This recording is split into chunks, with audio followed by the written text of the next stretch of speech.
Hello, everyone, and welcome to the Strategic Growth Podcast. I'm your host, Kyle Golding, and I'm joined by my special guest today, Elizabeth Larios. I'm the program manager for gBETA. Welcome to the Golding Group Strategic Growth Podcast, featuring expert insights, interviews with thought leaders, and business plan triage. Hosted by Kyle Golding, award-winning entrepreneur, CEO, and chief strategic idealist for the Golding Group. Elizabeth and I have known each other for quite a while, and I'm super excited that she is the program manager for gBETA. So introduce yourself for people who maybe don't know you as well as I do, and then let us know what gBETA is, and then later we'll talk about how that works in with Gener8tor. Okay, yeah. So my name is Elizabeth Larios. I work at gBETA as the program manager here in Oklahoma City. A little bit about me, my background. I went to UCO, graduated with an international business degree, thought I was going to do international things, but as life has it, I actually went into the nonprofit world, started working nonprofit. After that, I ran for political office. Then after that, I worked in higher education.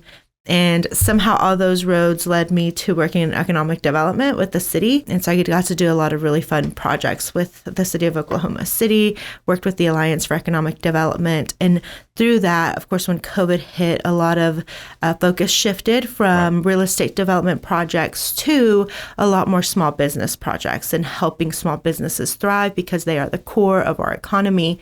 And if they're not doing well, then we as a people and as a community are probably not thriving either. And so got to work on a lot of ARPA grants and working with small businesses. And that led to working with Gener8tor and working as the gBETA program manager. And now I get to work with 5 founders per cohort, and there's 2 cohorts a year. And I get to really help them through a 7-week program that's really guided to week 7. And week 7, they get to pitch to investors. So as a fast conversation, I usually say, when the people are like, what do you do? I always say, I work with startup companies and I help them get connected to investors, because that's basically what that 7-week program really does. Right. Very essential. Yeah. So gBETA has been in Oklahoma City a little bit, but now Gener8tor is here. It's a national organization, so it has come from other places to be in Oklahoma City now because of all the amazing energy that we were creating around the startup and entrepreneurial ecosystem, right? Yeah. So Gener8tor has been in Oklahoma City since the fall of 2021. So last fall, we completed our 3rd cohort. This spring, we're going into our 4th cohort. And it has been absolutely amazing. This last cohort in the fall, we helped our founders raise $380,000 in investment. Okay. The special thing about gBETA is that it's free. So They just have to apply and they get to be a part of the program. And there's no guarantee investment either, but sometimes you do walk out with those investments and you do walk out with those connections that end up being really lucrative. Yes, Gener8tor is a national company. They started in Milwaukee, and they really focus on middle market type places. So usually Midwest, places that aren't the non-Silicon Valley, New York City, Boston type places, right? Exactly. Yep. That's exactly right. Just perfect for Oklahoma City. For sure. Because, and they really, when they started it, they noticed that people, they had both talent and they had money, but yet somehow they weren't finding each other in their own communities. And so what they started to do, Joe and Troy, who are our founders, they just really started working there in Milwaukee and started really highlighting their local talent, their local startups, and then really talking to the investors in the area and say, I know that you usually look at Silicon Valley. I know that you usually look at these top places, but really locally, you can actually make more of a difference here. And so having those conversations really strategically, that's what created Gener8tor, and that's what we get to see here in Oklahoma City now. There are different programs. So there's gBETA, and then there's the Investment Accelerator, which we just got. That program here in January, we got it. And those are the 2 programs we have. But really, actually, there are about 6 different programs that Gener8tor has that are really, really cool. And I hope to see them all here one day. But there's things like the arts program and the music program, which is very distinct and different than Gener8tor's approach for supporting artists and musicians as opposed to traditional business models. Exactly. Right? Yeah. And to think that it's very interesting to think that those type of things need investment, but it's so true. Oftentimes that's actually why we don't see a lot of different socioeconomic classes, making it in certain areas, especially like in the art scene for a long period of time. I think it's starting to be different now, but historically it was kind of like if you were in that space, then your kids could be in that space and things like that. Or you had to be somehow hustle the world in order to like get into that million space. To one shot, right? Yeah. But yeah, so they essentially help people get into those spaces with different investment type backings. So, and that's just one of them. We also have conferences, workforce, education, technology. There's so many different programs that they have, and they're all really, really great and special in their own way. Skills program, which they partnered with Microsoft in order to give people certificates and really help them get into the workforce. Yeah, there's just so much that they're doing. Taking multiple avenues in order to create opportunities for people, and then they take it and run with it. Yeah, right? For sure. And you are someone who has been supporting the arts and the art scene in Oklahoma City for quite a while before all of this, right? Yeah. We know each other from the Inclusion in Art Board. Yeah. And you've been involved with things that are happening on Southwest 29th Street and the murals and all kinds of other things. What brought you to the arts community in Oklahoma City long before you got to do all this professionally? Well, when I was in higher ed, a lot of the students, I think, would oftentimes, that would be like a side dream of theirs, and they never really considered it. They were always like, we're in Oklahoma, it's not like I can do anything with it, so I'm just gonna minor in this, or things like that. And so Suzanne Thomas, which we both know, she was so great at really being able to say, well, here, just hone your craft, really just like do what you love, and yes, also get whatever other degree you're working on, but there might be some opportunities here and there. And so I think while I was trying to help students, I found the Oklahoma City art world in that space. And then slowly, I think that as you get more involved in the community, specifically with Oklahoma City, the arts community, Robbie Kinzel, who was amazing, did such a great job at pulling people that weren't normally in that space, pulling them in.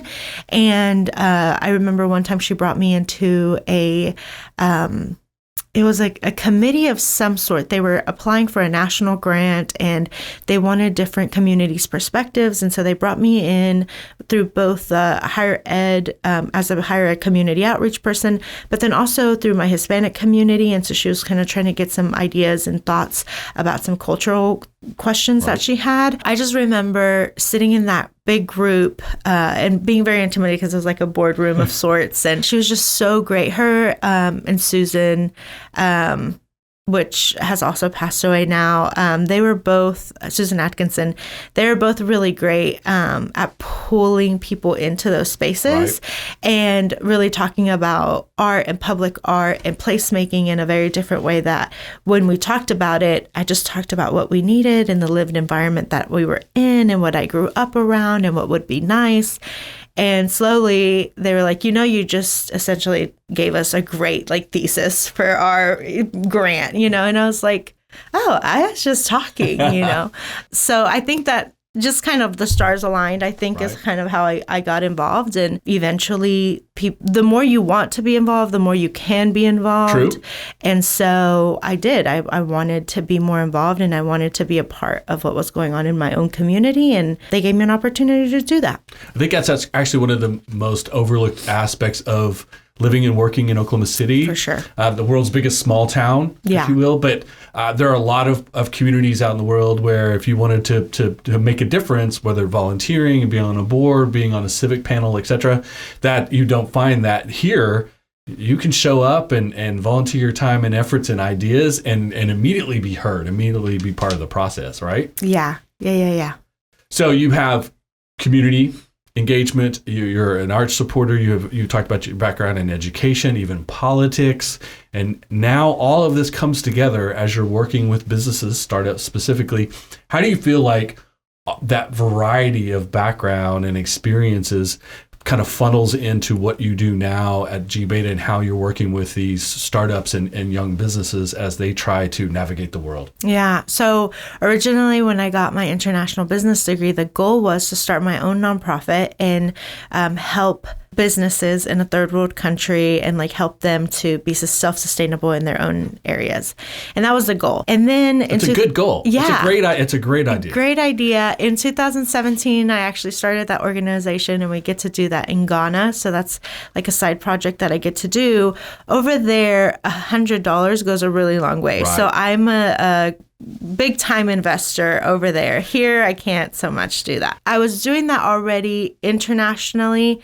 And when I was working in higher ed, I was like, that was never the goal. Like the goal was, so I was working in a nonprofit and the goal was to work in a nonprofit long enough to understand the system in order to start my own. Okay, right. And that was really what I was trying to do there. When I was there, I saw so many systems of injustice and so many problems with a lot of our of just our entire system, from the healthcare to public agencies to the justice system. All of those were just so disconnected and really working against people who were struggling. And so I was like, what can fix this? And then the answer was politics and laws and things that are in place, policies. And so that's why I ran for political office, was to try to change some of that. When I ran, it was very different than what I thought it would be. I learned a lot, but I also learned that legislators aren't always the ones that are making the most difference. Right. It's sometimes the people giving the checks that are making the most difference and really writing the laws. And so that was an interesting lesson to learn. And then during that time, I had to supplement my time because I was door knocking full time. And so I started working in higher ed part-time to really supplement my income. And then while doing that, I really saw a lot of just students and families. And I remembered my own background, and I didn't have a way to navigate that piece of my life of which school do I choose? How do I do this? So really helping students do that. Then that's kind of when I stopped and I was like, what is it that I'm trying to do with my life again? And that's what made me go back into economic development, because that was the goal internationally. And since I had done that internationally, and it really, when I went over there and I did it, I really, teaching them to do it themselves really just means you empower them, you give them some tools, and they really can run with it. They don't need me there. And so when I learned that lesson, which was a very tough lesson for me to learn, when I learned that lesson, I was like, okay, let me just focus in my own backyard and do that here. So that's what made me go back into economic development. All of those things, I have gathered knowledge, I have gathered resources, most importantly, connections in the people that work in each one of those different industries. I can now use each one of them to help the founders in whatever way that might be.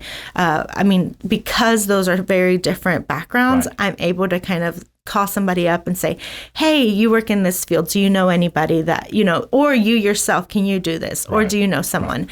And so being able to pick from that wide variety of things has been extremely helpful in doing what I'm doing now.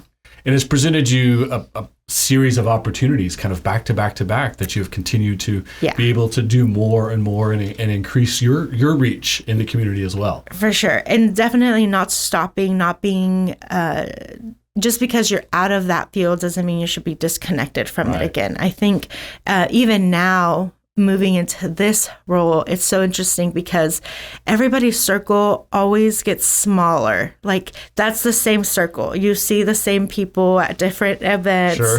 And it's the same way in every field. Mm-hmm. But I have had the privilege of being in so many different fields that I have been in all of those rooms often enough to where I can then go back into them and say, oh yeah, so-and-so, or, oh, it's still this organization, but it's a new person. Mm-hmm. Let me go meet that person. So yeah, all of it together has been really, really helpful and beneficial because I think naturally we as humans tend to like make our worlds really small on purpose and probably for our benefit. But it's really important to get out there and meet other circles. And you're getting recognition from your peers.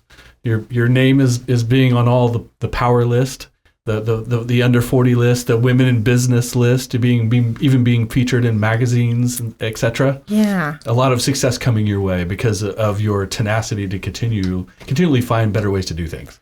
Yeah, I think going back to the Oklahoma thing, so I was born in Los Angeles originally, and I still have a lot of family there. And when I talk to young professionals my age there in Los Angeles, it's night and day. Yeah. It is so different. And they are like, how are you doing so much of the stuff that you're doing? I saw, all of the things that you just said, like, that's awesome.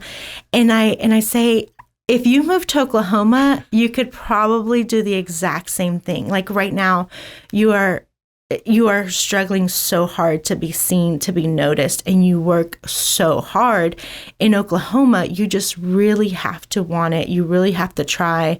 And I think that there's also, in Oklahoma, we admire people who are genuine and who really try to impact the community. Yes. And I think that as Oklahomans, we also tend to catch when people aren't genuine. Like there's something about that makes us feel icky. Like you're like, that person's, something's off about them. Something's not quite right, yes. Yeah, and I think that that's probably what has helped me throughout this time is that, again, every single piece I've done has been because I see an opportunity to help the community. It's not necessarily like, oh, Elizabeth's trying to like help herself.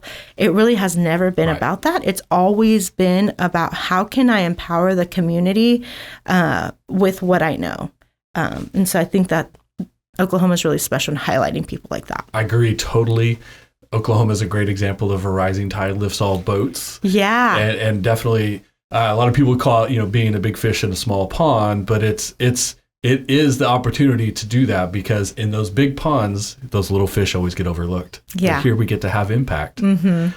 Appreciate you spending so much time with me today, talking about yourself and your background, about gBETA, Gener8tor, and all of the things that are coming around with it. And I think all of those programs, what you're doing there, what you've been doing in the past, all of the people that we collaborate with in that, and Oklahoma Venture Forum and the city chamber and all of that stuff that we're doing, the BBB, we're here in the BBB building, all of our partners in that are going to continue in the success of Oklahoma City way into the future. Yeah. Yeah, I think it's really exciting stuff that's happening and happy to be a part of it. And I know that if people just want to get involved, they definitely can. There's so many opportunities for them to do that right now, for sure. Well, tell them exactly how to find gBETA and Gener8tor. Yeah, so you can go, you can actually just Google gBETA Oklahoma City and we're the first thing to pop up. Right. But you can go to Gener8tor and it's Gener, it's Gener8, number 8, TOR.com/Oklahoma City. Right. Or gBETA. Yep. We're gBETA, and our applications are open. So if you're a founder and you are looking to be a part of a program that'll get you connected to mentors and investors,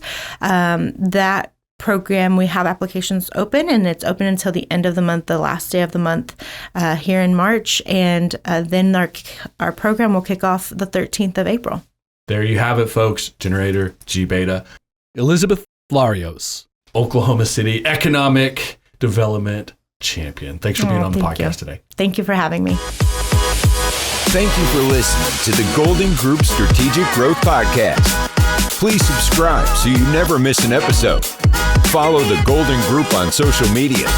For more information, past episodes, or to contact us, please visit thegoldengroup.com.